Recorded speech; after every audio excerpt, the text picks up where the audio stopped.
amount of moments we are, oh, wow, it's exciting, isn't it? Surprise, we are live. We hit the are. button, and the button works, and we're all here.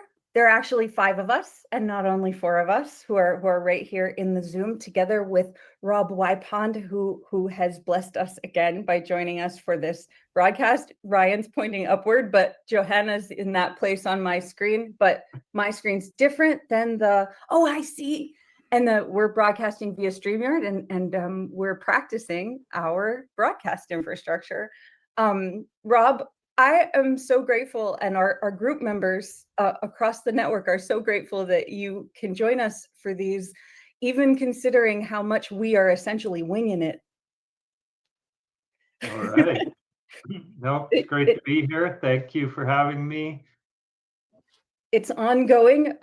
We never know what's going to happen, and one of the reasons that that we do free flow, we roll with it, like however it needs to go, is that so many people across the entire intuitive community media network are affected by a pretty long list of really challenging experiences that people can have, different kinds of injuries, different kinds of hardship conditions, different kinds of resource scarcity, all kinds of things that people are dealing with in their families, where people are having really hard times. People are just navigating really big challenges. And what we find is that the more we create safe spaces for dialogue and collaboration that does not require us to be at our best every moment, the more we're able to put real life affirming solutions in place. And it's so needed, considering the whole landscape right now. I wanted to jump right to this research out of Pennsylvania, Rob, that you highlighted in the past, I think, month or two, because it's a really good entry point to what we're talking about today, where there are certain outcomes of the ways that people approach, how do we deal with this really hard situation, or somebody's having a really hard time, and then what's the process that often happens in resourcing that people think, okay, that's available, that will help us out. And then are the outcomes actually positive, or are worse outcomes being achieved? And I would like to talk about that first, and then bring some of our other points in. Do you want to mention some of the elements of that research out of Pennsylvania as we get started? Sure. Yeah, I'm happy to try to summarize. And just for anyone else who might be randomly joining us and not know who I am, I'm Rob Wipond. I'm the author of this book, Your Consent is Not Required: The Rise in Psychiatric Detentions, Forced Treatment, and Abusive Guardianships.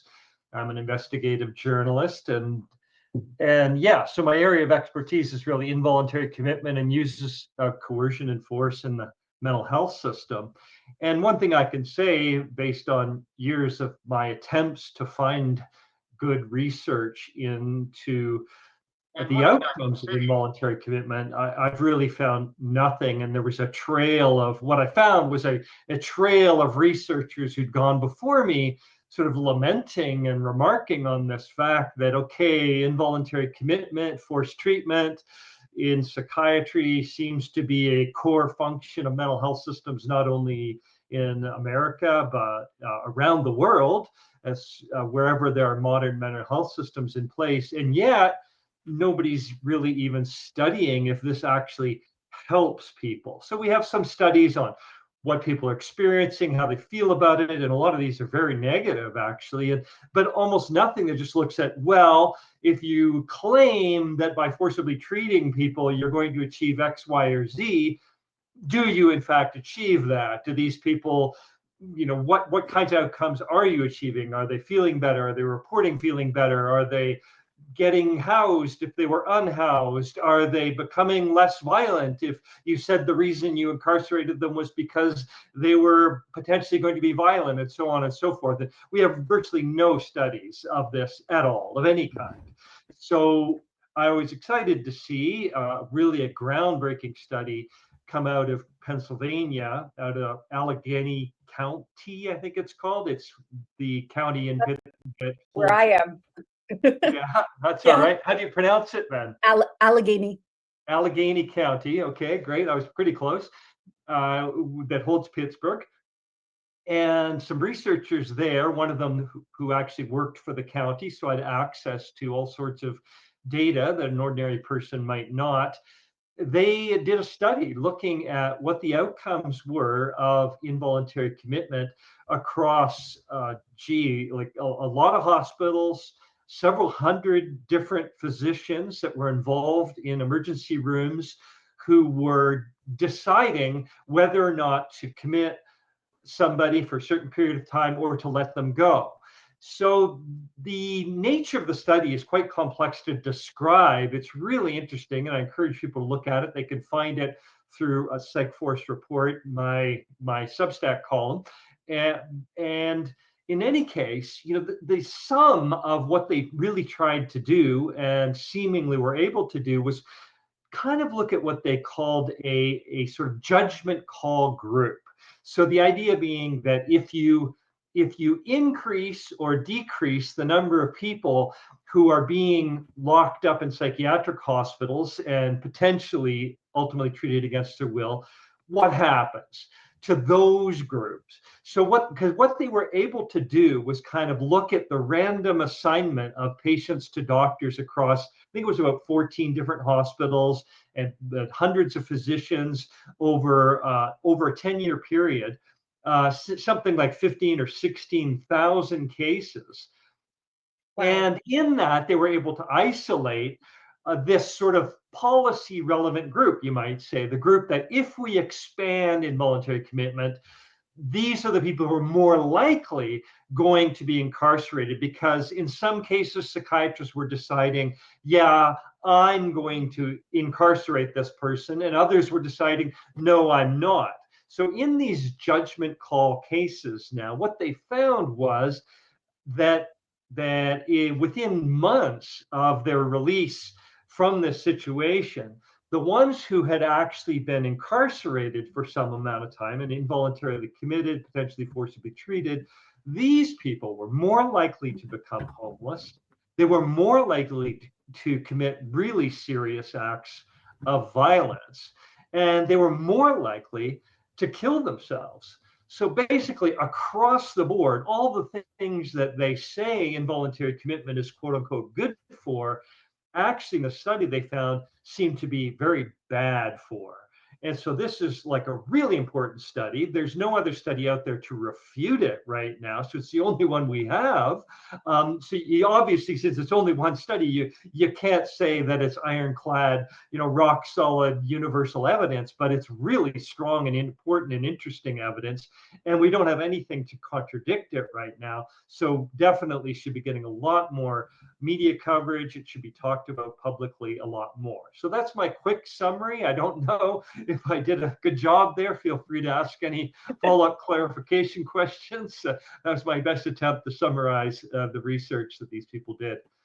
I think it's a really great summary. And one of the reasons that data like that is so important, along with all of the really, really good data that you have in your book, is that there are a lot of people who suddenly find themselves in need of real support, and they think that it's going to be there because they've been told that there is some form of support there, and then it turns out that we don't actually have data that holds up to the promises that were made. And that's happening at the same time. There's unfortunately quite a lot of missing information, missing lived experience, missing mistraining, people who are missing really crucial forms of training in their professional environments, where when people encounter things like toxic exposures that cause neuropsychiatric symptoms, people who are just going through really intense times, a whole lot of stress, missing sleep, I think we've talked about in the past, can cause really serious symptoms that are then just thought to be psychiatric. And anything that looks like psychiatric symptoms, it tends to be shuffled into some particular boxes without regard for what's actually been happening in a person's life, whether they've been dealing with violence, whether they have physiological conditions or physiological sensitivities that they haven't been able to get appropriate medical help for, people with neurological injuries of all kinds. Certainly, we've had a lot of discussion in the network about how rampant concussion injuries are that are never recognized or diagnosed or addressed in any way. And of course, anyone with concussion injuries has, I think, a high likelihood of being offered or forced into psychiatric interventions as a result, if they don't have people around them who are really, really listening to them. Yeah, this is definitely a big part of uh, the problem. One of many problems that I highlight in my book about involuntary commitment. One of them is that it seems to be very common that people coming into emergency rooms with other kinds of conditions are getting labeled with psychiatric illnesses, even if in some cases these would be readily physically diagnosable if the doctors would simply test for them, let alone in cases where it may be a more difficult to detect kind of condition, rare, or something that just doesn't readily present in a kind of with the typical testing that might be done. Then it's really off the hook what starts happening. And I'm not the only one saying this. Like, there have been a number of studies, and in fact a position statement came out from the American Association of Emergency Physicians recognizing this phenomenon as a widespread problem, that there seem to be no real standards by which people attending an emergency room who might be falling into this category of getting labeled with a psychiatric condition were being tested for physical conditions that might be causing their psychiatric issues and problems. And yeah, so it's a widespread issue and concern. People are getting locked up. Sometimes they're getting treated, quote unquote, for psychiatric illness with a psychiatric drug that can in fact make their actual physical problems worse, and often certainly not make them better, but in some cases actually make them worse. And this is appalling and shocking and concerning, and there needs to be much more attention on it. As I said, even though these mainstream organizations recognize the problem, it seems like not a lot of change is occurring. And so every day you can find people coming to psychiatric hospitals and kind of being channeled into being labeled with a mental disorder when they have barely been tested for anything else. And people are surrounded by the sorts of social cues, policy cues, marketing cues that say when you or your loved one or someone you meet is experiencing these things, here's what should happen next. Here's how to do the responsible thing. And there are a lot of those cues out there. And one of the things that caused us to need to build a media network, a radio network, why Intuitive Public Radio came to exist, is because we noticed that so many people really rely on the sort of larger collective body ambient signaling of, oh gosh, there's a problem, I don't know what to do. I'm part of a community body or a collective body of some kind. Oh, people have solved these problems. I know what to do now, because like, here's this signal and this signal and this signal that says like, this is what's happened.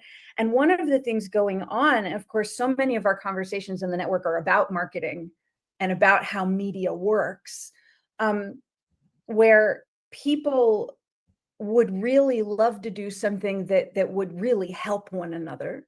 They want to know what to do if they themselves or someone else is really having an extreme experience, especially difficult time. And what happens is that they take action in that way, thinking that there will be a positive outcome, and then they may hear about positive outcomes over those signals. The media is saying, here's this positive outcome. The marketing is saying, here's this positive outcome. And yet so many people go into those systems and they have really negative, really severe outcomes, but then they cannot bring their voices to the foreground because people tend not to be listening to them anymore. There were a lot of points in your book too that spoke to this, where, you know, people's lives are suddenly ruined because they're put into a box where they're not listened to anymore. They're not taken seriously when they're the only person who could really help others understand what's actually going on. Yeah, I mean, you're highlighting a number of different but related issues that are really problematic for sure.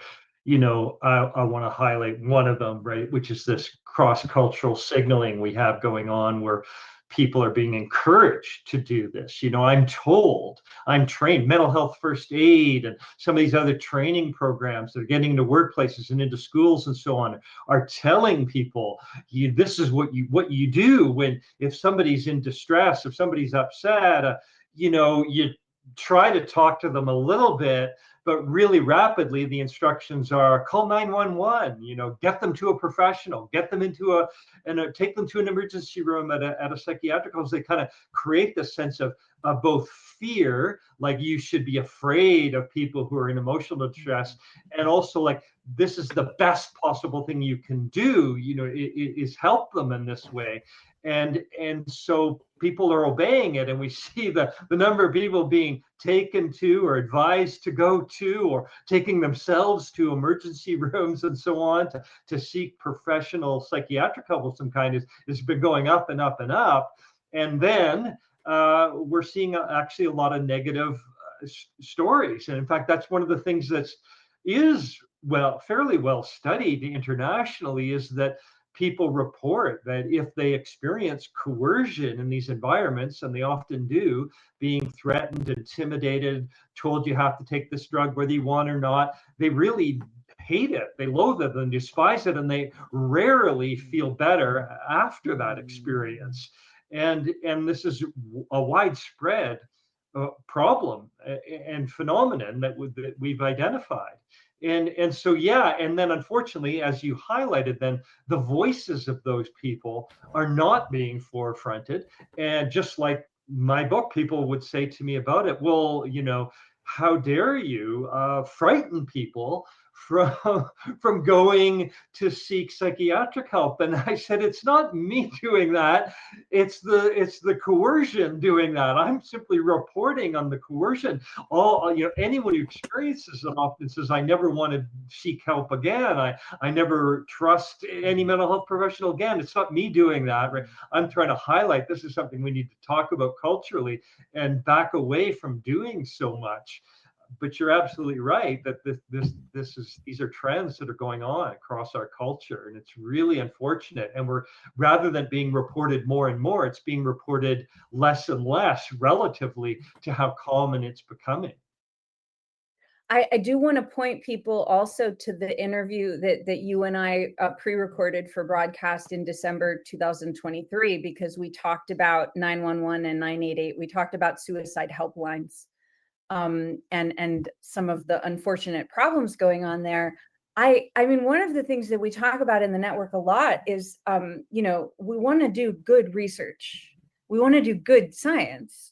And we can't be doing good scientific research if we're omitting a huge part of the data from what we're reviewing, from what we're considering. And that's often what is going on. And I want to say too, there are people who have had really positive, really life-saving experiences in the psychiatric and medical establishments where they've really been relieved to find help that they needed. And it's really important for people to get to evaluate who it might be right for and who it might not be right for. It's really important for people to be able to recognize, oh, for instance, this person had a really positive experience with psychiatric interventions. Oh, because they also had these forms of support at the same time. Whereas somebody without these forms of support would not be able to even survive an encounter with a psychiatric intervention. And that's one of the things that I want to gradually segue into over the course of our conversation here too, is because there are certain kinds of community resourcing, relational resourcing, social fabric. How are we building life-affirming solutions into community environments and community relationships so that people can then choose what is right for them when they need to solve a challenging problem, and have all of the information available about how to do that so that they can pick something that will have a successful outcome and not surprise them by destroying their life instead. Yes, it's a worthy goal. I want to hop in there also because, Rob, as I was doing the research now, reading the Substack, the article you have on the front of your Substack today is about a horrible event that happened. I think it was on Fox News, where the host was talking about the forced institutionalization of the homeless, again, or we would say here in the economically or socially isolated population. And that a comment was made that if such a person were to refuse forced institutionalization, they should just be murdered on the spot. They should just be killed. And I think we're talking here about this. Well, if people know and have the choice to make, and if they have people around them, this relational integrity and this social body to help them, that's one thing. But then there's another entirely fundamentally isolated population who it's so difficult for them even to be listened about their basic needs of just survival, if they can be articulate about that. God forbid they should exhibit some kind of mental health issue. So that's, I think, an interesting bit to say, because what we're talking about, it expands the playing field to folks who are even more fundamentally isolated. So. Yeah, I mean, that's the pain and the irony. And of course, that was an appalling event. And it was nice to see that it got some serious media attention across the board and critique overall. But, it's just indicative of this really terrible increasing trend in our society, really across the board, right? Of increasing violence and attitude that this is a way to solve problems, is to lock people up and to even use lethal injection, was the phrase the Fox and Friends host used, which was just, unbelievable. But you're right. What you're highlighting here, I think, is very important, is the role of social relationships in the process of involuntary commitment, because it can play out as in two ways. Generally, I would say you're better off with social supports of some kind. Unfortunately, they can sometimes backfire too. If your family is working hard to get you locked up against your will, that really doesn't help. On the other hand, if they're trying to help you, support you, affirm your rights, and just want to assist you in some way in getting the kind of help you would find truly helpful, then supportive family or friends and colleagues and whatnot can be tremendously important. And flip side of that, you're rarely better off totally isolated, because it's just so easy for them to fully take away all your rights and then take advantage of you in that situation. And as far as they're concerned, no one else is looking, right? Because there isn't anyone else. Like, one of the things I say to people that I've learned is that one of the best things you can do as a friend of someone who's being involuntarily committed is simply be there. You don't have to show anything. Just show up and say, "Oh, I'm their friend. I'm just here to see how they're doing today," and say hello. And it just gives a signal to all the staff at that institution. somebody else might see whatever we do to this person. Okay, and it just registers in their head. And I think it makes often a significant difference if they think they're operating completely in the dark, which they often are. That they feel like, well, we can do whatever we want, and that just makes things even less likely to go well for the person who's being treated against their will. I really appreciate you bringing that in, Rob, because that is also a major original function of the Intuitive Community Media Network. We're around, and often we're not able to be in a location with one another. But if someone has contact with people who care about them, it can completely change outcomes. It prevents a lot of different kinds of violence and exploitation, whether that's in or out of the system where exploitation is going on. And we talk a lot in terms of human trafficking, specifically because there are certain elements that make human trafficking that a lot of people don't realize because it's been sensationalized in certain ways. But when there are financial interests making a lot of money off of harming living beings, we're talking about some form of trafficking. We're talking about some form of commoditization of human beings, and we can talk about commoditization of other living beings too, importantly. But when people think, oh wow, this is so big, and like, what could I possibly do? And it's too scary and it's too complicated, and everybody has had some experience with just like feeling too small and feeling too limited. But one of the things that we try to communicate as much as possible is that just being there with one another in whatever way you can avert a lot of the worst possible things that happen to people who are vulnerable. Mm-hmm. Yeah, like I agree totally.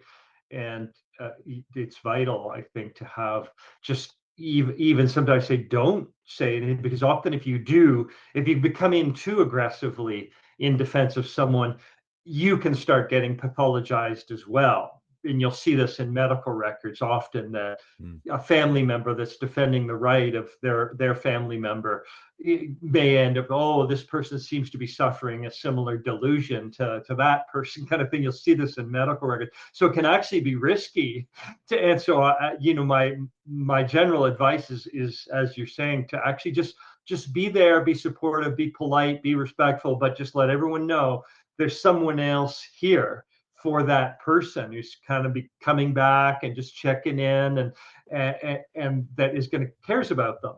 And also it gives a message like, oh, that person has a life. They have a life outside this institution. And that's a nice reminder to the practitioners that of, your quote unquote normalcy. I don't like to use that term, but just the fact that you have connections, you have friends, you have a life, you might have a job, you might, these things that are signals in those kind of situations that, oh, but maybe this person isn't as quote unquote crazy as we're labeling them as. Maybe it's episodic, maybe we're biased, right? These kinds of questions can enter in a little more easily if they're kind of seeing that, oh, there's some reasonably ordinary person here who's got a friendship with that person. I'm wanting to bring up some of the work that I've been fortunate to do with Johanna Otigam and Kim Berra over the past was something like it's multiple years. How many years? Was just like this many possible years. So Rob, what year was it that you were writing your book and I first ended up connected with you? What year do you think that might have been? Like, I think around 2019 or 20.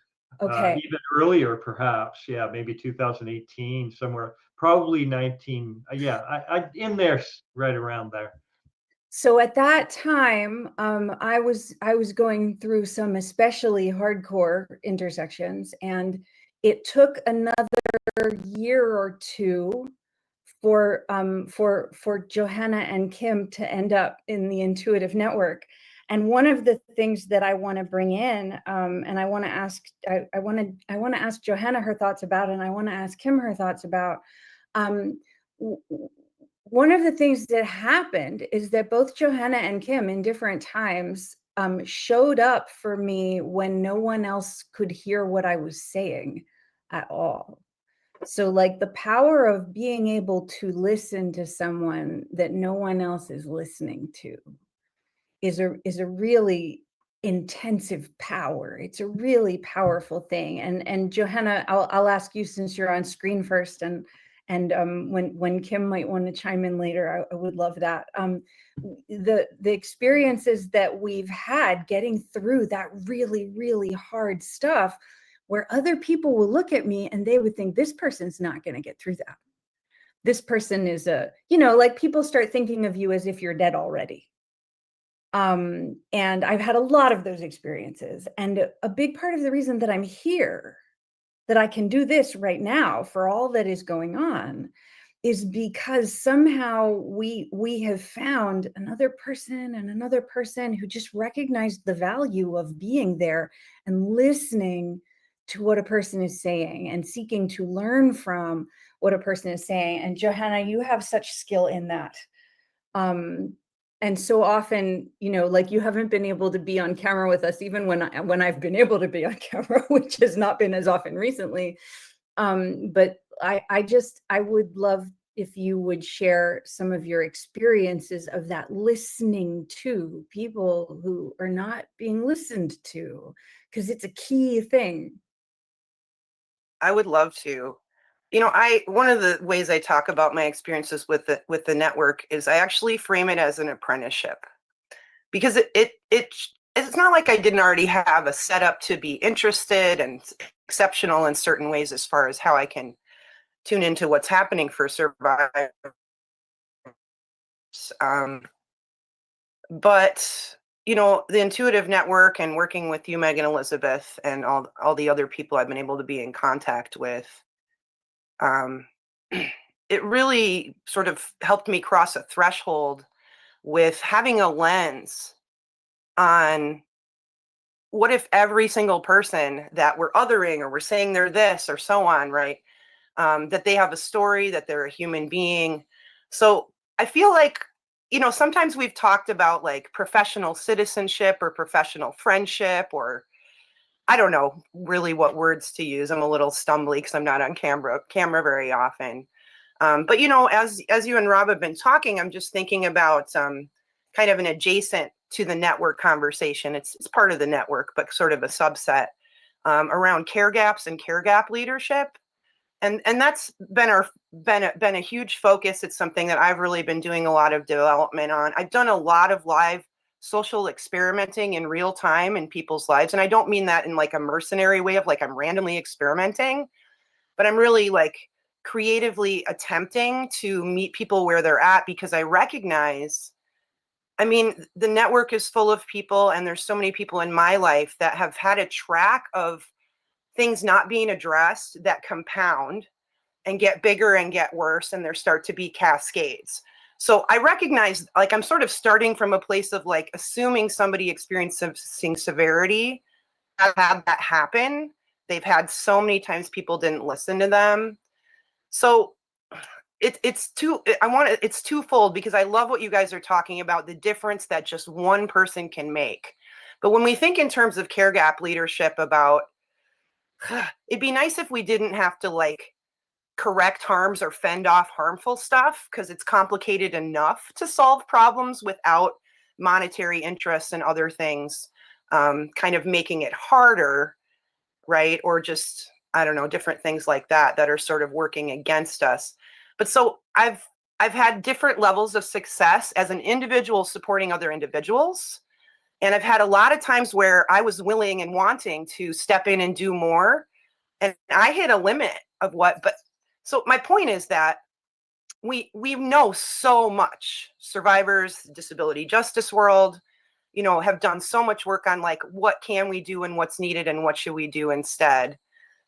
And so, bridging those gaps, I'm so glad we're having a public conversation about this today, because it's very, very possible to help people. But, you know, people who are in there, like working with people experiencing homelessness and stuff, like there is an awareness that things have compounded and they're complicated to get someone stable again. So there is some awareness of that, I think. But so like I had an experience once where I was working with a survivor with communication differences and sort of extreme expressions and stuff. And she had a few friends in her life that were really struggling with trying to figure out how to support her. And they didn't want to leave the relationship, but they kept getting overwhelmed. And like, so I've played that role too, of just doing like a little bit of coaching to help someone manage. Like, you know, there's people, helpers who might be the only helper trying to help someone with a really complicated situation. So, you know, sometimes I've been able to just help people like stay in the game and take care of themselves better as they're helping people. So that's just like a little tiny window on what's happening underground that nobody sees, that there's people trying to help. They might be peers who are struggling, and that's why they recognize the complex, compounded situation, and so on. So, you know, we're specifically talking, you know, referencing Rob's work around the carceral systems. But there's many people in other layers of, you know, contact with psychiatry, or not getting their health needs met. I mean, I've worked with another young person with communications differences, and I have watched him attempt every single day to make connections and get help. And he needs someone who can bridge, like, be there with him, understand his communication style. Like I can see through, because I have experience of like the level of success that's possible when we have the resources. It's very frustrating to me to be like remote from a person, and like, how do I find someone that this kid would feel safe with, that can help him go to all these appointments and get the resources that he needs, you know? So, and that's so often, that's exactly it, is that someone is isolated from people. Someone is socially isolated, and how do they rebuild those connections after they've been beset with all these labels that tell people to be afraid of them or to stay away from them, and that's so or to serious. just dismiss what they're saying. Right. It just And happens so quick. People don't even think, and they're like, oh, you just said that thing, it means this, and they're not really listening. We know the value of deep listening. You know, we've saved each other's lives in various ways a lot of times because with deep listening. yeah, with deep listening, we're not there to say, I know what the thing is. I'm here to listen and find out how to best support you. And it's very doable. And we need some patience and, you know, to be moving a little slower. Yeah, for sure. And I wanna mention too, like Rob, you're highlighting very specific forms of incarceration. And then you're referring to, in a lot of ways, all of these other forms of incarceration that people don't think of as incarceration, where people they can't solve problems in their lives because of how traumatic and how violent something has been in an experience with a system. You know, people who are already homeless, they often stay homeless. People who were not homeless in the first place often become homeless. It gets really difficult for people to sort things out. And it becomes another form of imprisonment, that social isolation that results from that. So there are these different levels of incarceration occurring, and I wonder if you might want to comment on that, but before I call Kim in and see if Kim wants to share some insights. I'm not sure exactly what you are asking relative to commenting on. I mean, I appreciated all the stuff Johanna was saying, and I affirm it totally that there's a very vital, important role. And in fact, I even think that I think it might be especially problematic for families to do it for each other. I think there's a vital role for friends here, people who don't have that history, like obviously it's great if you can get along with your family. I'm not saying you shouldn't, but I'm saying in these kinds of crises, it often seems that the family is sort of implicated in a way, whether they rightly or wrongly, or whatever, right? In the person's mind, often they don't have a pure, connect, objective, neutral relationship with their family. And sometimes that's been forced upon them in a really bad way. And other times it is just like, because that shared history, they feel tangled up. And so all the feedback they get through that route is really not actually as freeing in some ways as it can be to just have your own friends who you have built into friendships over time with, and a shared, and there's mutual respect there, and lots of other things can kind of come into play.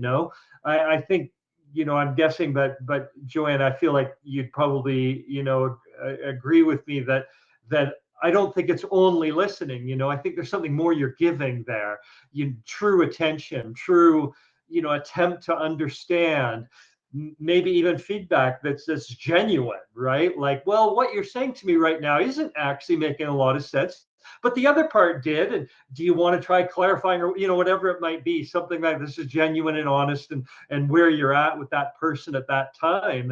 And I think that can be invaluable, and it's very hard actually to reproduce in a professional environment or in a family environment. And so I guess that's one of the things I just affirm, is that the non-expert the non-expert friendship is plays a vital role in all this, and I think that we should be upholding it more in our society, and then the relationships that come with that. If you do have colleagues or other people in your life who are just more understanding than they might otherwise be, do not go by default to fear, to anxiety, calling professionals, but simply go into a natural sort of dynamic with you, organically interact with you when you're in a really struggling, in a difficult state. It can be really helpful too. So I don't want to underplay that. And unfortunately, in our culture, it's being put down a lot by this sort of professional training that people are being put through. I think I definitely agree with that. And I think part of the other layer, besides like just being a good listener, is that I have really educated myself to prioritize the voices of the affected person. And so it's kind of an advocacy energy. And like I said on the broadcast last time via text, like if we listen deeply, people know what they need. I don't know. I can't predict how long it's going to take for it to emerge, but they probably already told you, pretty quickly what they need, and you might not, so, and I guess I just want to say that it's not the language I might use if I had kind of more time to consider it, but because people's neurological injuries and communication differences and certain kinds of disabilities, especially invisible ones, are so misunderstood, and there's all this texture of like fear of the mad person or the sufferer, is sickness contagious. I've really done a lot of work to counteract that and come with a different lens and try to encourage other people to prioritize people's own knowledge of themselves and help emerge it as well. And because it's really, I don't want to say it this way, but it's really easy to abuse disabled people because we're already like dismissed, or like we already are often othered. It's like if people haven't done the work to dismantle ableism, as it might be in a common leftist parlance or something, you don't know yet you might be conditioned to be dismissive or to think, like the basic thing that happens with the power dynamic with providers is, oh, you're suffering, you obviously don't know how to fix this problem. I know what to do, and I'm going to come in and say. So that's part of what's happening in families. It might just be families. It might not be families. It could be anybody that said, oh, you're a vulnerable person, let me take you in. And there starts to be a power imbalance and so on. So that's really where I've focused my work, is let's do the opposite of that. And I'm in the crucible of it all the time. Yeah. Thank you.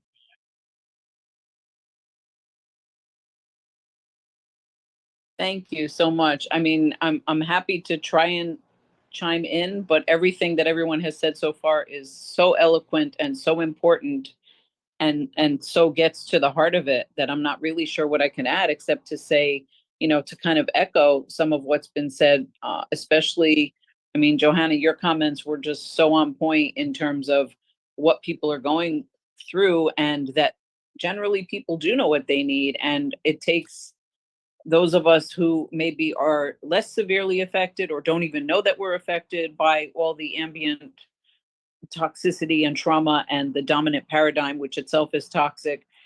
It takes us to be able to do that self-education and unlearn some of the nonsense that we've been taught and center the person who is most affected. And that can be difficult because the system is really not set up to help them. The system is an illusion. And the more I've been working with the Intuitive Network over the past 4 years, as well as other, educational communities that are trying to challenge the dominant system, the more I've realized, kind of what a scam it all is, what we're doing here. Again, working in healthcare as I do, it's like every day clients are telling me what they need. And then honestly, part of the challenge for me is that I'm left with the distress of knowing I can't immediately provide that for them. Anybody that says they can is lying.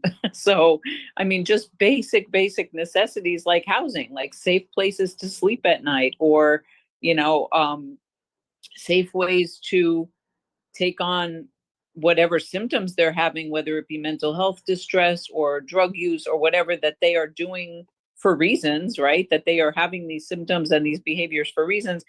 And to be able to take the time to process with them what might actually be helpful, and to do that deep listening, that we're talking about, where obviously whatever they're currently doing is serving some purpose for them, although there should be way more options of better ways to serve that purpose. And very often it is, those behaviors and those situations are responses to deep emotional distress, to terrible trauma histories, to not being heard or respected or listened to. And, Rob, just to go back to what you were saying about it's more than listening, I think that the kind of deep listening that Joha is describing, and I think we all know this, but I just want to explicitly state it, it includes listening with deep respect and belief in that person's capacity to be their own advocate, to say what they need, and to try to help them figure out how we can get it listened to, if that makes sense. So yeah, I think that's enough for now. That's just what I wanted to say. Thank you, Kim. Yes, thank you. Absolutely. So it seems like this is a really excellent opportunity to spend our remaining time talking about solutions. So many places we find these conversations, there's so much that we all have to say about what's going wrong. Often it's really difficult for people to spend time on what do we do instead. And a lot of the time it seems like people don't even know how to start having those conversations, or if they start, then they kind of trail off into despair a lot of the time. And so we're working really diligently in the network to uplift, let's spend time, let's put our hearts into some really life affirming solutions, and let's give that as much of our energy as possible, because we see things shift in such beautiful ways when we do that. And Rob, what I would really like to start with is to ask you what kinds of, you've talked about community building in the past that we've wanted to spend more time talking about. What kinds of solutions, what kinds of platforms, what kinds of resources do you feel are especially powerful for people to really spend their time focusing on, so we're not just fighting the fight all the time? Yeah, I mean, there's so many ways to delve into that and answer it. One of the things I do in the book, I'll just highlight for people, is that I look at that there are quite a few fairly well studied, piloted, tested, and successful approaches, particularly to crisis intervention, providing longer term stability for people in non-hierarchical kind of housing environments and supportive.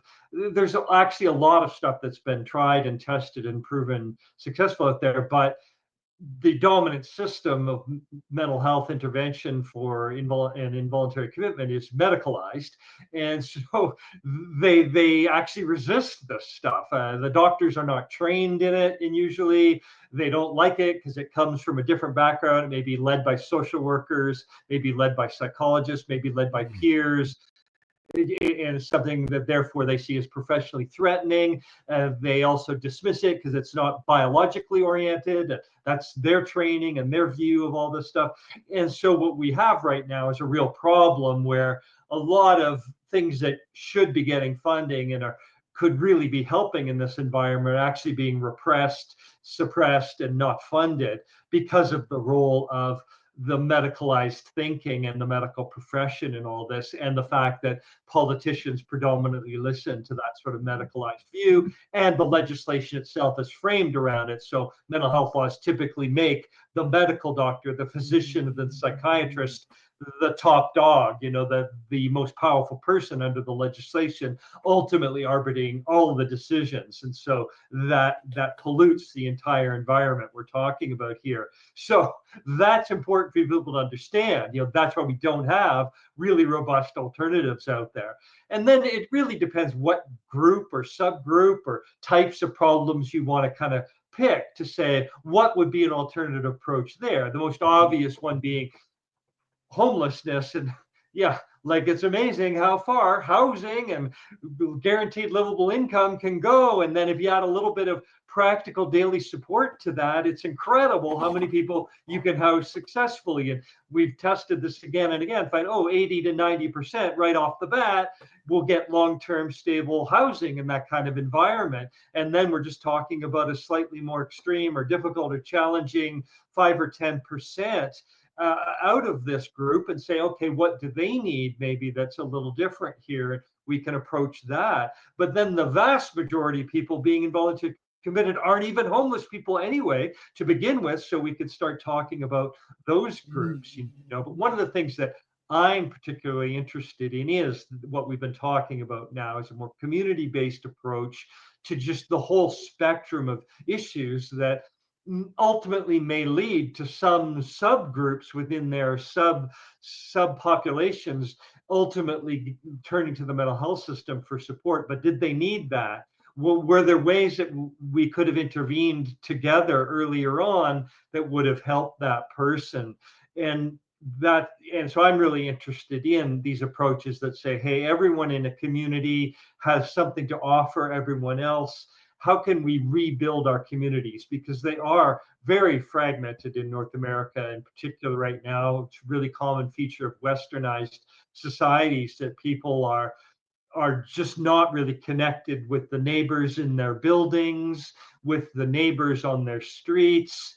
And so that, fear starts coming up for me, and I literally walk out my door, I'm more likely to experience fear than to experience hey, how's it going? Hey, what are you up to? You want to hang out? You know what I mean? Like the things that in a more culturally connected society I might have experienced either today elsewhere in the world or historically in our own Western culture.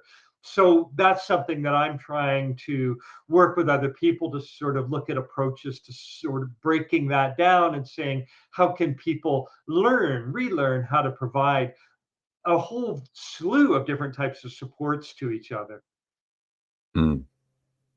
One of the things that I was just going to ask you, Ryan, to chime in on something, but maybe I should let you chime in on what you're already thinking about chiming in instead of doing that. Well, no, I mean this is a softball down the center of the Peter Block work, right? The community Exactly work. what I was about to bring in. Yeah, that is connecting people to each other as human beings in small groups without this idea that, oh, you're coming in here, you're stating this about how you are in the moment. Oh, and I'm going to immediately say, oh, I did this. I'm going to help you, right?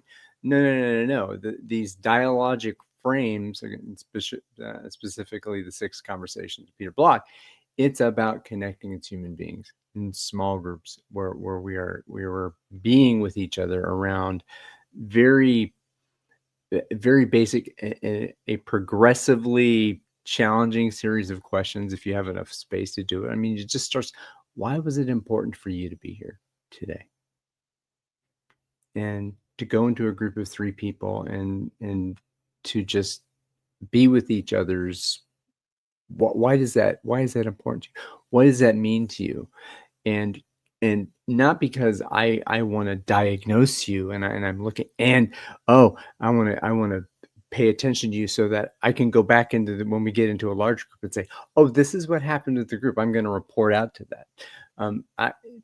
What happens in these environments, again, when we get people together, we gather them differently, invitationally to a large group where we get them immediately as soon as possible into this connecting group where we were just listening to each other as we talk. And then when you come out, it's not like, oh, group 1, what did you have to say? What did the 3 people in your group have to say? And when it's about what struck you about the conversation you were in.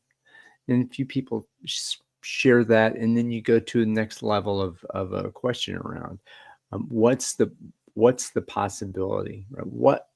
What could we do together in our community that none of us could do alone?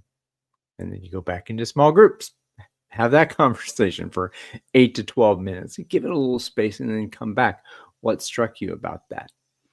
And just the sheer act of being with someone else, and very importantly, choosing a stranger. Who is in these small groups, you choose who you're with. Choose someone who you've never been with before. Choose a stranger that you get to know them over this period of time.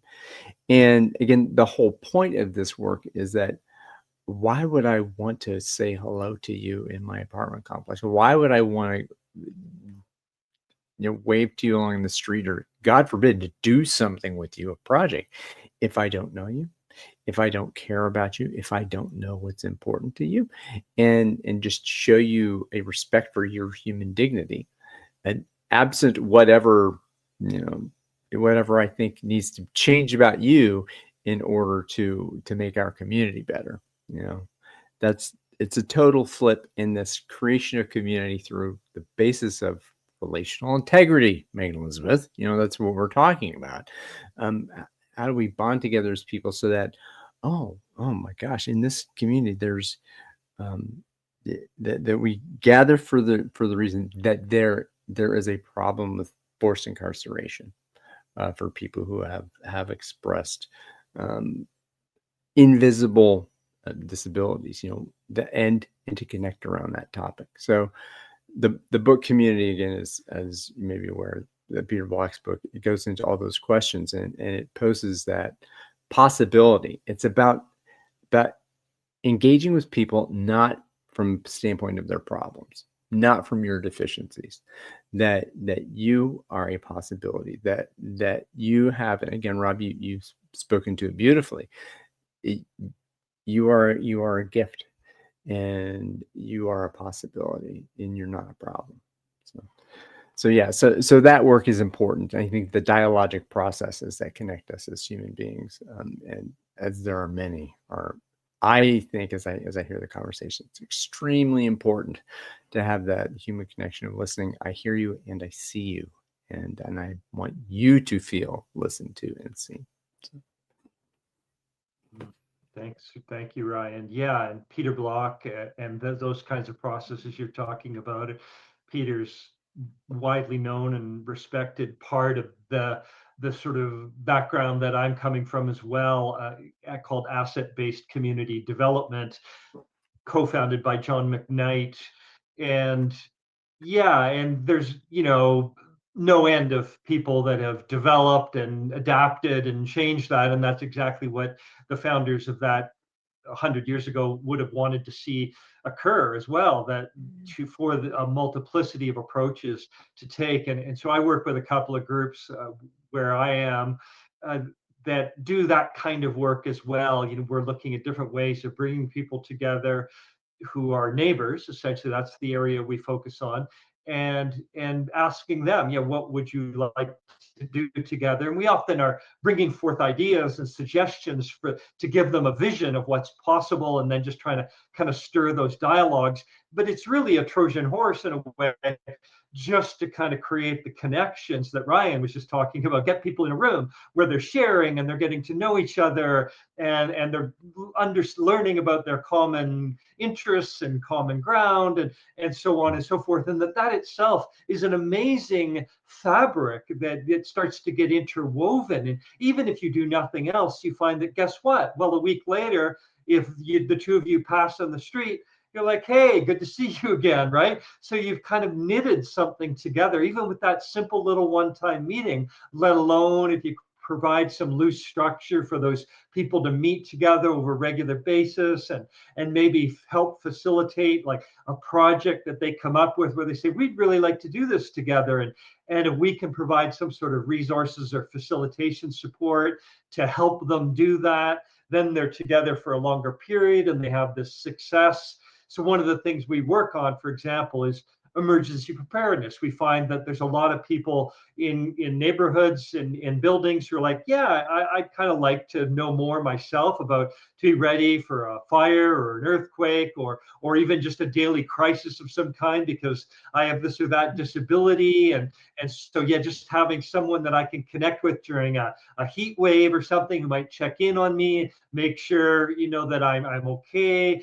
that would be great. Things like this, people start sharing this stuff, and then they want to collaborate on something together. And we've also find when we do that emotional stuff comes up as part of that, where they're saying, yeah, like, I would really like someone that I can turn to when I'm going through emotional struggles of different kinds. And so the group will start talking about that, and they might share some of their anxieties and concerns with that, about boundaries and safety, and okay, maybe someone else's need is more than I'm able to offer, and what then? But at least it's kind of coming out and people are talking about it and sharing it. And often what we'll find is it's the spontaneous networking that's the most important. You can't just force a random group of 10 people to suddenly say, yes, I'll be there for you no matter what, right? But it's more like, oh, there'll be those 1 or 2 people, 3 people in the group who'll say, hey, let's get together again. And they'll start to build a real relationship over time. And it's that spontaneous stuff that we hear about that is often the most important that emerges from this. And so it's really just a matter of creating the circumstances that allow people to come together and then create their own relationships out of it. It's all about invitation and agency for sure. Johanna, bring it on. Yeah. So one of the phrases I've adopted that I use a lot is creating the conditions. And I also just want to point out that you're talking about kind of an intuitive movement, or something more intuitive too. So I just am loving that intersection. So I'm just kind of excited to share, I'm working with a trauma integration professional. And one of the things that they have brought me, just been like such a good nugget, is like, we actually slow down to get more done, or we have a more incremental process, or a slow process of getting to know each other. And we actually get more done, right? So we talk about cutting things up into smaller pieces, and also like turning the heat down on the problem so that we can actually function better emotionally and nervous system wise, right? So that's a safe space kind of thing. So yeah, I wanted to bring that in. And there was another piece that I might remember. And then when there's a good moment, it could be now. I want to just invite a little vision about what's possible. I'll just say it now. So all these dollars, all this energy, all the inertia of how the mental health care and other healthcare and benefit systems for people in need, tattered social fabric that we know can be rebuilt, right? People can connect. Oh, the other thing I wanted to say was we've talked a lot in the network too about bridging, sort of as a key idea, and it can be slow, and it's, it could be one person at a time, but public broadcasting can reach more people. How are we pollinating? How are we reaching? People don't know about these ideas. They don't know that there's been some pilot projects in Africa where elders are supported to do something they would naturally do and kind of integrate with the healthcare system. And they sit on a park bench and their community and see if anybody needs anything. And that's a supported role. So as far as inviting vision, like there's also, I'm not sure what it's called, but there's like a indigenous interconnectedness model that people are developing as well too, that I think, you know, other cultures could learn from and really benefit from, because it's a more, I just keep kind of wanting to make this gesture of like making things lateral. So people like me, Megan, Elizabeth, maybe you guys too, right? Like we're showing up in community and doing what we can. But what if all those dollars and that inertia that we're doing things that we don't want them to do? I just want to like invite a little bit of vision of like, what if all that resourcing, you know, went to people, you know, in a more lateral fashion, so that people in the community have a little bit more access to resources to help people, because they're already showing up and doing it, right? But if they're isolated, or like I'm protecting other people from the intensity of the work that I'm doing rather than asking them for support, all kinds of things like that. So I don't know, there's probably more fun vision things I could add at a later point, but kind of lateralizing and just like, what if that shift happened? I mean, I think just it seems like there's so many resources that could be used differently that already exist. Like during the Occupy movement, I came across toward the end of its heyday, this idea called Occupy the Hearth. And it was like, we've got all these buildings and some of them aren't being used.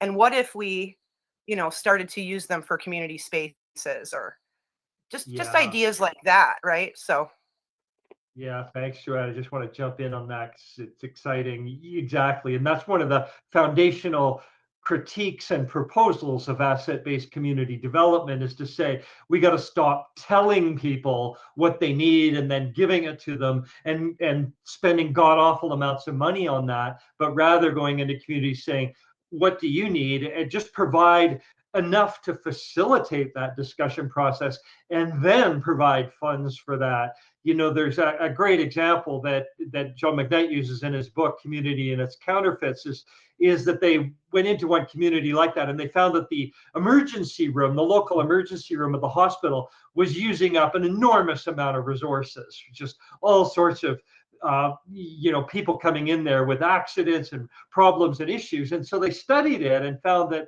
a big issue was people right nearby getting hit by cars on the street, and the community said, hey, can we do a traffic calming experiment? So they went out there, did a traffic calming experiment, and yeah, the number of people showing up at the local hospital with traffic injuries dropped dramatically. And so the proposal then would be, well, then we take some of that money that's going to the hospital and redirect it to the community to try other types of experiments of that kind? And that's the sort of thinking we need, right? The way John McKnight proposes it now is just simply that if you are going to have government services of different kinds, or public services, those people should be paid simply to facilitate, to help communities access what they want to do and what they want, and then help connect them to the funding.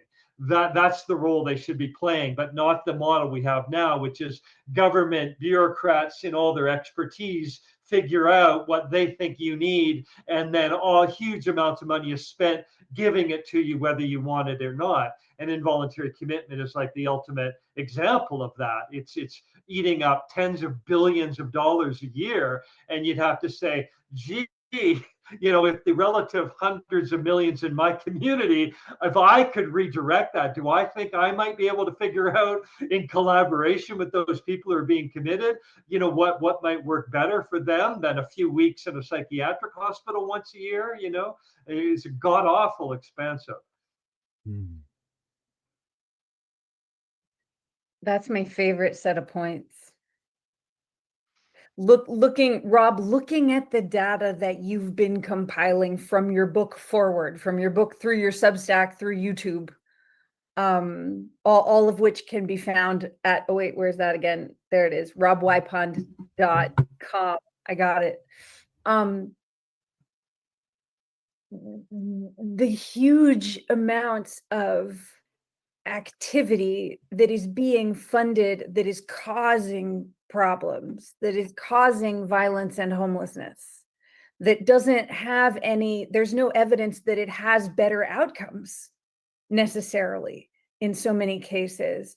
And there are people, individual people and groups of people who are so committed to doing life-honoring, life-affirming things that they're doing it even though they're essentially being killed while they're trying to do it.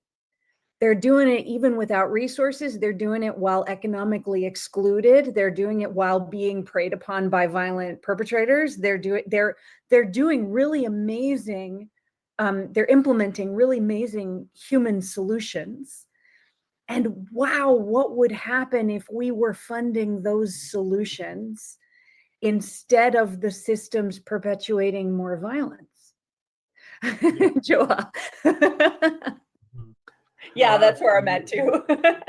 Yeah, yeah, the amounts of money, I think that one of the numbers I got for the mental health system is like $180 billion annually in the United States alone for the mental health system. Now, that's not only involuntary commitment, but still, like, you do really start to wonder, because really across the mental health system as a whole, there's very little outcome tracking or outcome studies to show that this is really benefiting people. And in a lot of cases, of course, people are voluntarily seeking out mental health support. But you do wonder, well, if you really sat down, and I have a great example of this, like a group I knew that ran a clinic in a major city did a process of this kind where they went out to the community and said, hey, like, they ran the clinic, a little hospital clinic, and said, but what are your real day-to-day problems? What would really benefit you? And the predominant thing that kept coming to the surface in these focus groups was mental health. We need mental health support, mental health support. And they found this very perplexing, and they query further. And then they'd find out that mental health was just like the only thing people thought they could get, right? That really it was, well, you started with, well, mental health support because I'm depressed. Well, what are you depressed about? Well, and then they'd elaborate on their lives. It's like, I've got these problems at home, and I am trying to get a job on my own, and I don't have enough money to get on the bus. And that's the real problem. If only I had enough money to go to get transport back and forth every day, I'd be able to accept this job that was offered to me. But now I can't because I'm broke, or whatever. These sort of cycles of problems that people were caught in that often had nothing to do with their mental health, but they didn't believe that there were ready-made solutions for. And so that, I think that's a real important indication of a rethinking that needs to occur in our society. And the mental health system is just one. The enormous amounts of money going into social work. And I'm not saying that, oh, well, let's get rid of them entirely. I think obviously they can play an important supportive role. But I think right now those systems have become far too powerful, far too expensive, and that we need to relook at how can we funnel some of that money into different sorts of avenues.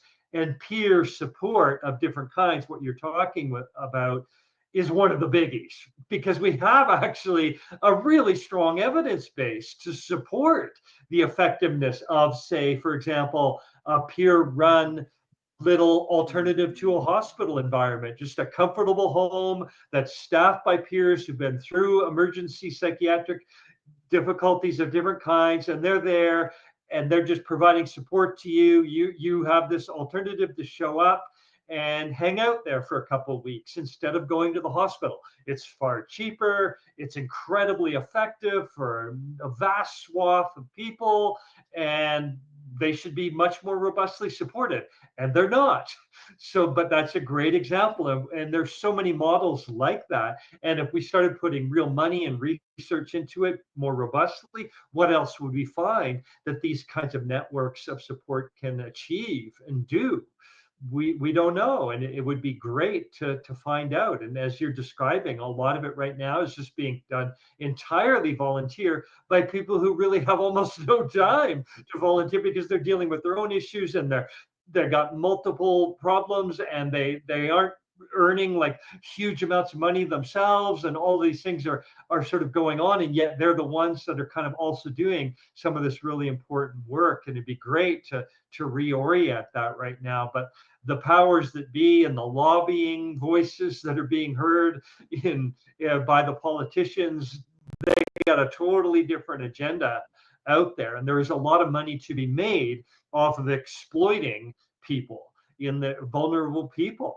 And that's really the dominant voice right now, is people who are professional private equity corporations and so on that are running group homes, and they got the ear of politicians say, no, no, no, let us manage these people, and let us charge the Center for Medicare and Medicaid, or let us charge some other entity for taking care of these people.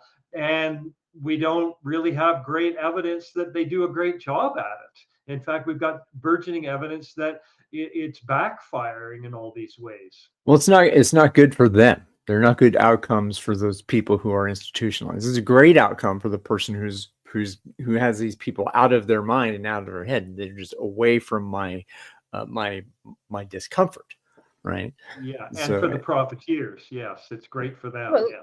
and we can say it may feel like a great outcome temporarily, but people who are feeling that relief that they don't have to handle that situation lose the opportunity to rise to a challenge in a way that makes them stronger and more skilled and more capable, with stronger relationships and a stronger capacity to respond to difficult situations. And without that, the body deteriorates. People deteriorate because they don't rise to challenges, and they don't build that kind of muscle. And I certainly want to say too that, like, it's so good where people are doing this work where they're barely getting paid. People are doing this work where it's very difficult for them to do the work, and they're managing to do it professionally in a variety of ways. And we also really highlight where people are doing this work on the front lines of economic exclusion, where there's no money to be made at all. They cannot get any kind of income. They're dealing with the most violent, most invisible, most compounded circumstances. And no one knows that they're there. People will maybe see that situation and they will immediately pathologize it and say, well, they're doing something wrong, or they have mental illness, or we gotta kind of stay away from that. Where actually people with the most highly developed skill sets in responding to extremity are lost from the rest of the community body, and the community body really needs them. So that what we talk about a lot, The Abundant Community, is the book that Ryan held up earlier, that is by Peter Block and John McKnight. We also talk about Tim Vogt a lot, and I often rattle off the three of their names in succession, and then sometimes I mix their names around. John McKnight and Peter Block wrote that book, The Abundant Community. And one of the great things in that book is where it says, there's this thing where everybody's outsourcing what should be their natural relationships with their family and community members to experts outside of the community. So all this resourcing is flowing away from the community to these experts who aren't in relationship, and often, generally, are not allowed to be in relationship directly with community members. And what do we lose when we're not in relationship with one another? And it strikes me a lot of the time, when we talk about this whole landscape, we have like just all of the different, I think about all of the languaging that you have to use, Rob, in order to make the points that you make, in order to share the data that you share. Like, there's this language of what has been systematized in this particular way.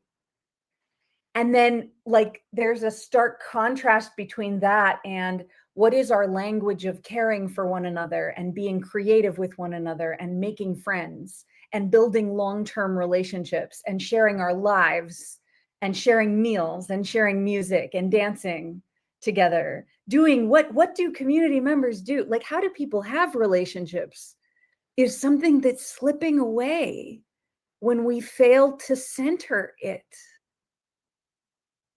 Yeah, and that's so profound in so many ways. Like even when people participate in some of those things in their communities now, it's in a large city, and so they're all journeying to be together for a time. And one of the things we've lost is local community, and that has a unique way of providing support for people that's missing as well.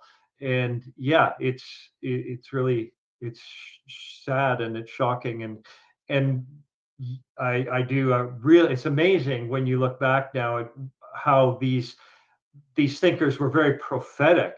A lot of what they were writing originally around the notion of the professionalization of ordinary types of supports like these really goes back now 50, 60, 70, 80 years, that they were saying this is bad and getting worse. And it really has only gotten worse now, where an average person with a quote unquote serious, who's been labeled with a serious mental illness, is maybe chronically in the system, they'll have no friends, because the only people in their lives they'll be encircled by professionals or wraparound programs of different kinds, ultimately that are not even helping make that person better. They're just like managers now, saying we're going to maybe prevent this person from ending up completely on the street again, or not, right? And that's about the best they're doing in a lot of these cases, with an enormous amount of money going into that one person, that the one person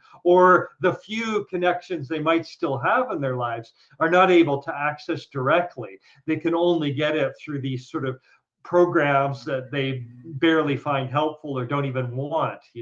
That's a picture I'm drawing there that is more the rule now than the exception, where a person has increasingly isolated in a quote unquote mental health problem, rather than being helped to kind of reconnect and re-knit the fabric of their community with themselves. I've experienced that. I've been, doing what I can to bust out of it. Yeah, so I want to bring in another layer that could be more lateral. So I want to invite Kim to speak on this too. So for care professionals, so my mom's a medical professional and she's worked on anti-homelessness projects and stuff too. And when I would talk to her about I would bring in some of the sort of justice language, like gatekeeping and da da da. And she'd be like, she had actually done her own study on it, and she said, no, let's talk about enclosures and the restrictions and the social and economic support that's keeping all these providers and professionals, in alignment and not, they're given a lot of support for following along with the protocol, and there's a lot of risk for them to do something else. So I went to a meeting with Kim, also participates in the Institute for Development of Human Arts, IDHA. So they have membership meetings sometimes, and there's a lot of peer social workers and other professionals in that organization. So one of the things that someone talked about was that social workers actually drove the disability rights movement and were like on the streets with their clients, like kind of up until the 90s. And then there was a crackdown and a shift that I'm not sure anyone even realizes, right? So there used to be a little bit different. But anyway, my point is, just to invite the question of like, how can we support and invite and create slightly less levels of risk or alternatives for people who, almost nobody enters the mental health professions without wanting to actually serve and help people, right? So they may get caught in things and so on. But I know Kim's really worked on this in her own work. And yeah, just imagining that if, like, how can we, okay, so I also just want to point out that there's so many people, including like lots of people that I've worked with who've been on my care teams, who are working from within the system to make changes in a slow way. And that's happening. So what if we were to bridge and we weren't, and like people weren't so disconnected from each other, and they could talk through a strategy or develop a way around the risks of doing something different, or just had more advocacy skills. Like a lot of the people that I work with, you know, they're constantly changing staff on me. So I'm getting somebody who's fresh out of college with a social work degree, who's working on their clinical hours. They're getting really minimal training. They've never heard of IDHA or, you know, so, and another point I want to make about this is things like peer respite and peer support, or organizations like IDHA, they actually get a ton of pressure because they're so rare. And it makes people feel so hopeful that there's an alternative. So I want to both, like, I want to have a vision for empowering people who are care professionals, but then also people who are, you know, peers or have been marginalized, to, you know, to study, to work together, to create resources, rather than thinking, oh, this parent organization will save me because they're a peer run one. And they, you know, all the peer organizations are so strapped. They're doing amazing work. Like, I'm so proud of what Wildflower's doing and all these other really great peer-based organizations, but there's only a few of them, and none of them have the resources they need. So both the care professionals and the rise of peer energy and empowerment, I think, are really important things to emphasize in this too. And Kim, do you want to share on that? Thanks, Joha. I would love to jump in now if that's okay with people, and just say that, you know, again, I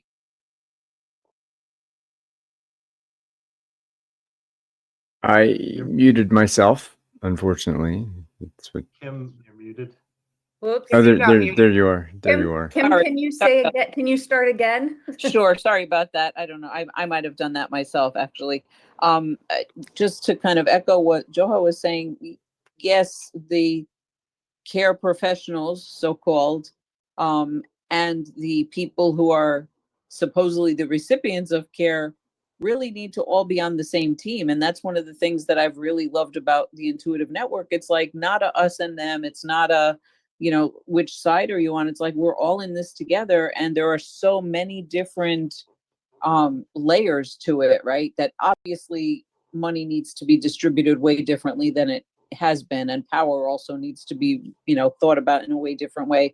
And sometimes it can be easy to feel like, well, geez, we're light years away from that. But also, as has been said, you know, people are already doing amazing things with the barest of resources, with the harshest of conditions already. So it's kind of like, in terms of going back to what Megan Elizabeth raised at sort of the top of this segment, of like, how do we focus on solutions where people can feel hopeful and not just always demoralized and discouraged? Is like, well, sort of figure out where we can fit in and do, each of us is doing our part, right? I'm feeling like so many people, I would say probably the majority of people now, right? If we're going to go with like the 1% and the 99%, most people now are somewhat dissatisfied with the status quo, with the way that things are running. And then we might have lots and lots of different opinions of how it should be changed, but most everybody agrees it needs to change, right? So, you know, some of us will do more direct advocacy and lobbying and, you know, working on the funding streams and stuff like that. And other people will be sort of fighting it from within the system, like I'm trying to do. And then building those bridges, like the bridge building is so essential to be able to let people know, you know, let each other know basically, well, what's keeping you going, even though these are the conditions that we find ourselves in? What's been a source of, you know, hope and inspiration and vitality for you? And then like really just sharing those ideas and sharing what each of us is doing and building the bridges. So like a lot of times, you know, I have talked to friends that are not yet in the intuitive community and try to explain it to them. And as I often joke with Megan Elizabeth, it's like, I don't know, I've been here 4 years and I'm still trying to figure out how to more concisely and clearly say what it's about, because it's about a lot of things. But what I can say, it's been really, really impactful in my life personally and professionally, and it's worth leaning in and getting to know. And I'm sure the same could be said of Peter Block's work, which now I'm going to look up some of those books that you all referenced, and Rob, your work, and like all the different layers, but it's all for community empowerment. It's all for mutual aid and mutual support, and to really change the world. And, you know, that's another reason I like the intuitive community, is like it's another world. That's like we're sort of building the boat as we sail it, right? And so there's another world that I'm immersed in every day, with the hierarchies and the power structures and the hegemony of like the medical model, MDs being the top dogs and everybody else trickling down from there. And then I go to the intuitive community. It's like, wow, here's people who, you know, on paper are not getting paid, are not maybe having all the degrees and initials after their name, but way wiser and with way more integrity and more insight into what is needed and how to build it. So how can we just keep building that boat as we're sailing it, right? And how can we support each other in doing that? And how can we get more people involved? Because we need it. It shouldn't be that the peer centers, the respite care centers, the IDHA type places or Wildflower are so few and far between. Those should be all over the place. So we're pollinating and we're, you know, kind of brainstorming together. And in the meantime, we are, I guess, affirming each other's place in the system of change that we're all in.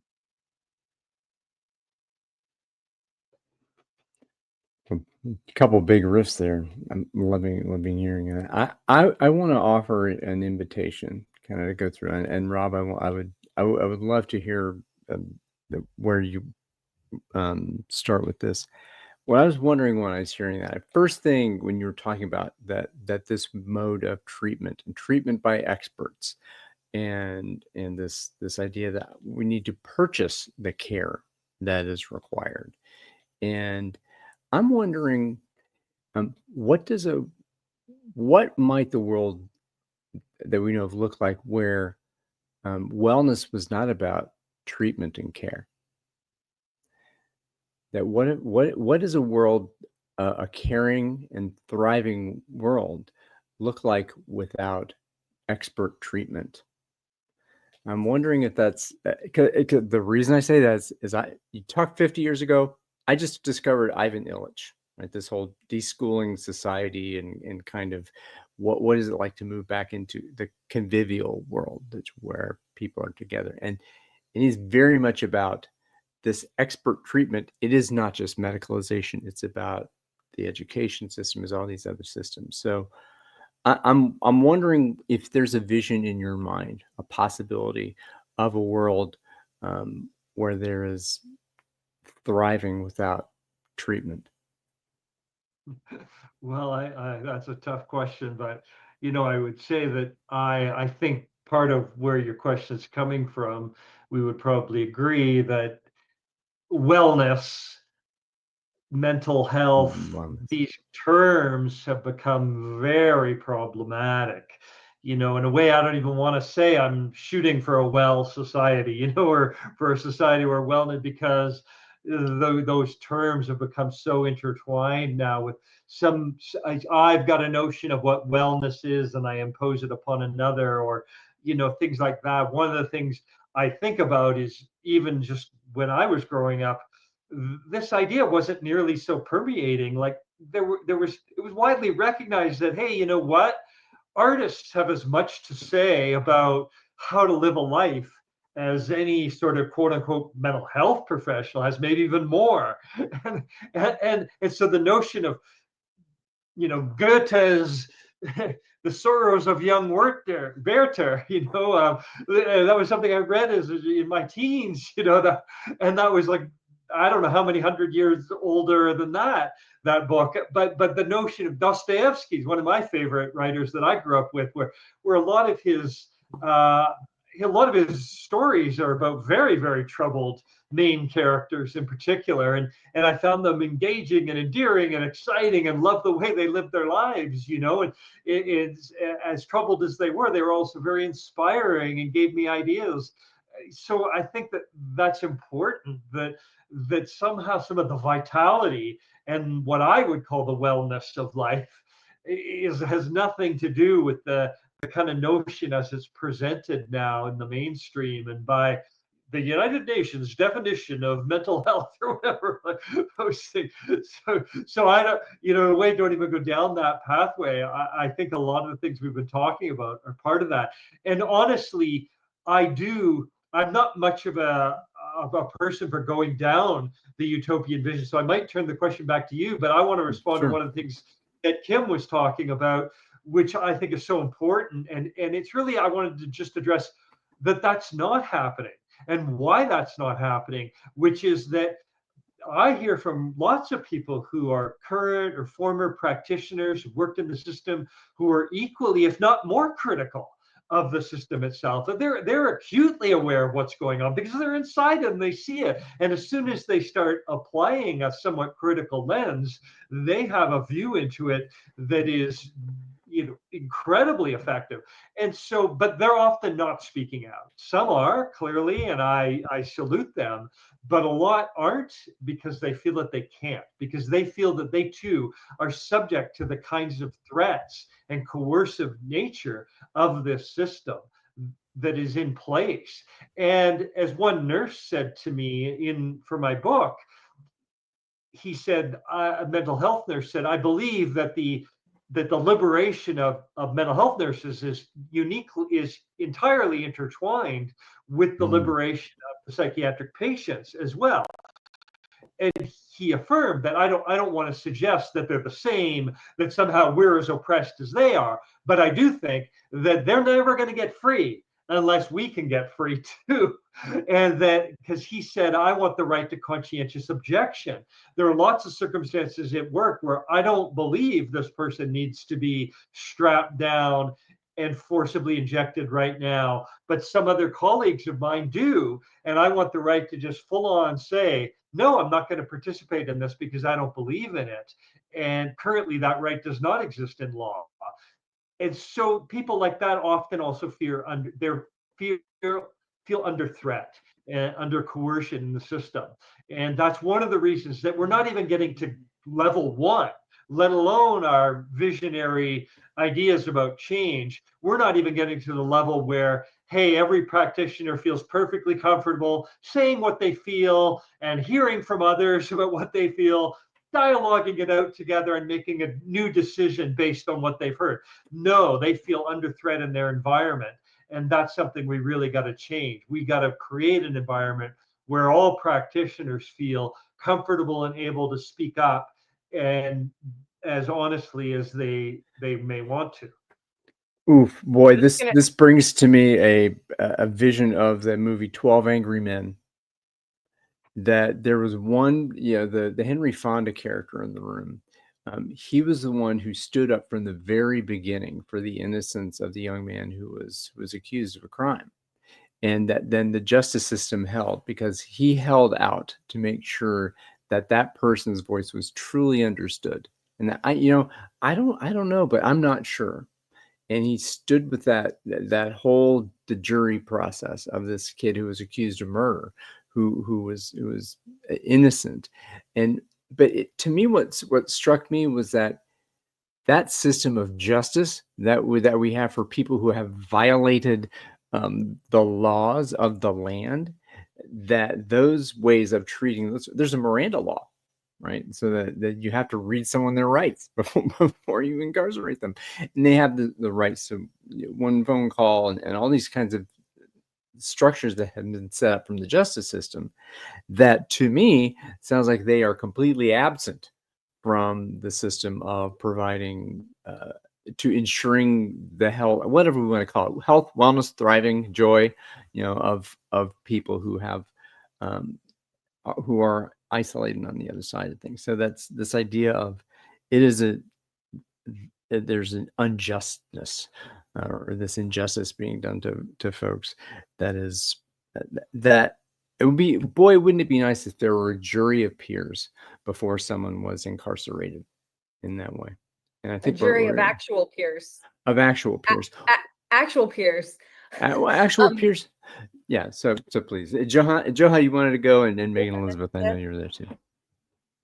I was just going to add to what Rob was saying, and it's like if they could consciously object, if they could dialogue, also if they could safely document, right, based on our conversation last time, right, that it's safe to put that on the books, and then we have data, we have something to refer back to, which is such a big issue. I'm constantly getting vague interpretations of policy as a barrier to something, and I try to get them to write it down, and they throw up some excuse, and we talked about that last time quite a lot.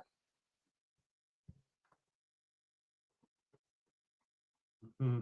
Yeah, and one of the things, just following up on what Brian, you were just saying, is just thought it's a simple shift would be take away all authorities ultimately invested in the medical professional and create an interdisciplinary team that makes a decision about whether or not to involuntarily commit a person, whether or not they need treatment, what kind of treatment, allow the person, of course, themselves to participate on that team. But I think that alone, such a simple change, right? But that alone would, I think, radically alter how all of these circumstances are playing out.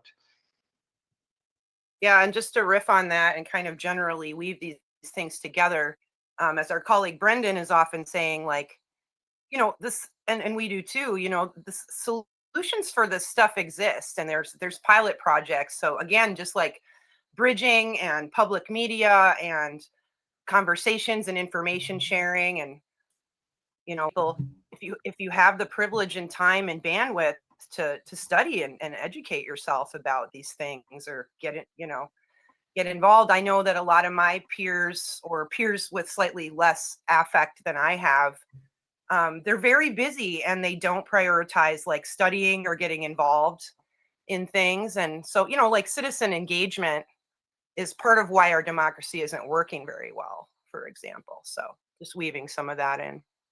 Yeah, no, absolutely.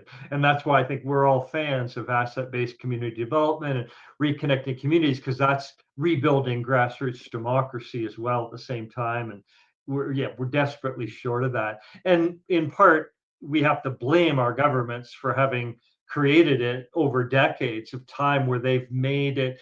All of our governments, it seems, have been tended to be increasingly authoritarian in their approaches, where they didn't want freedom of information laws to be very functional. They didn't want a lot of active participation, and now there's a frustration out there across the board politically, which is manifesting in violence. Like I abhor that kind of violence, but I kind of understand it, because people are so frustrated with the lack of responsiveness of their governments over a period of time, and they just feel like they have no voice. And so this is the way they're going to express it now. And so, yeah, we got to rebuild that connection too, from grassroots democracy, and reconnecting, making sure that we're getting people voted into power who are going to listen and be responsive to their constituents, to communities, because right now they're very disconnected that way, and it's creating increased problems.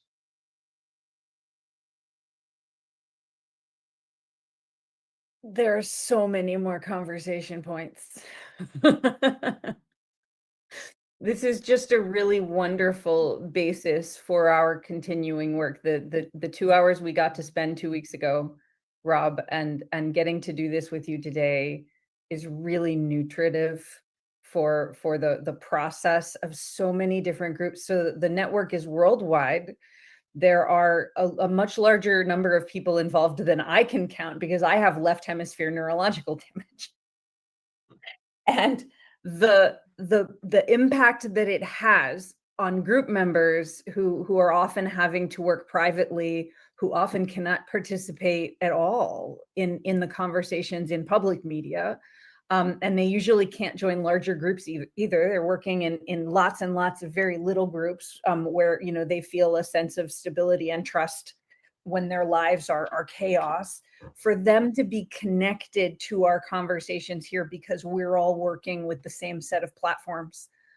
We all share a desire for voices that have been really squashed to get to be uplifted together, for more people to have pathways to share what they know and be heard, and participate fully in a community dynamic, in the community body. So many of your points in your book, your consent is not required. So many of the pieces of information that you've been publishing on Substack and on YouTube in such great ways, they fuel this really powerfully. And so much of it just isn't visible. We don't have a way to make much more of it visible, except by like another little increment and another little increment. So we're continuing to move that forward, and I'm so grateful for the ways that you've put your work out into the world. because it's been hugely impactful already, and those impacts are continuing.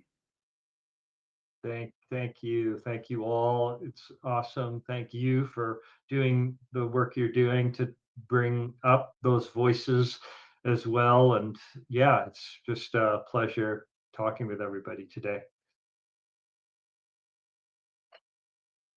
We did. Look what we did. Look what we did. we done did it.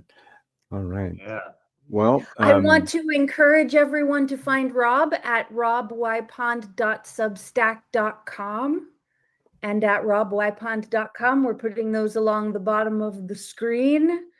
There are also more links on the Intuitive Public Radio Network Substack, which you can find by typing Intuitive Public Radio. You can find Rob's Substack by typing in Psych Force Report into Substack. You can find that there. It's full of really, really excellent stuff, really exceptional journalism. Yeah. And I think Rob wrote a book. You know, the book is called something or other, I think, maybe. I want to put that at the, well, we've said it a few times. Yes, I your consent is not I have a copy required. right here. There you Happen go. to have a copy. Just, oh my gosh, I can't believe it. You would.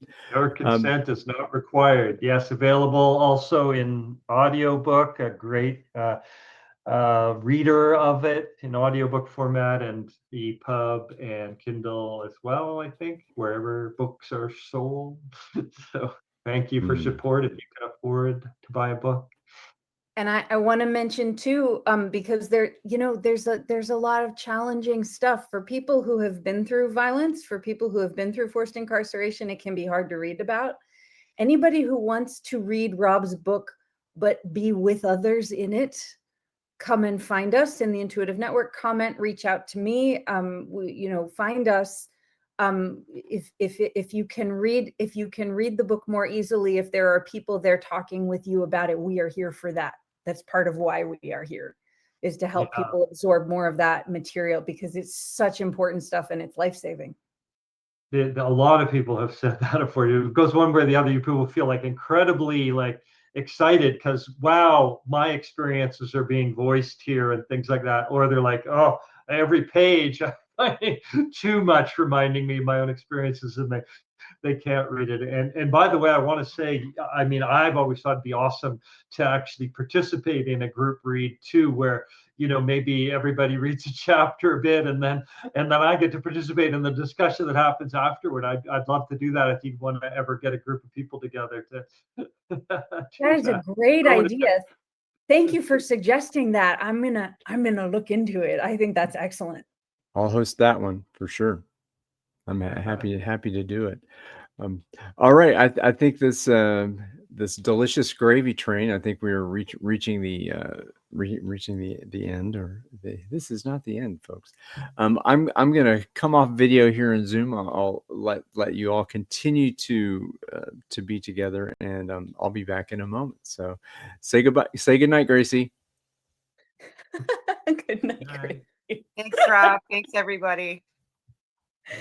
So this is the part. This is the part how Ryan comes in and just says, Megan Elizabeth's talking to me in the background. Bye, everybody. We'll see y'all later.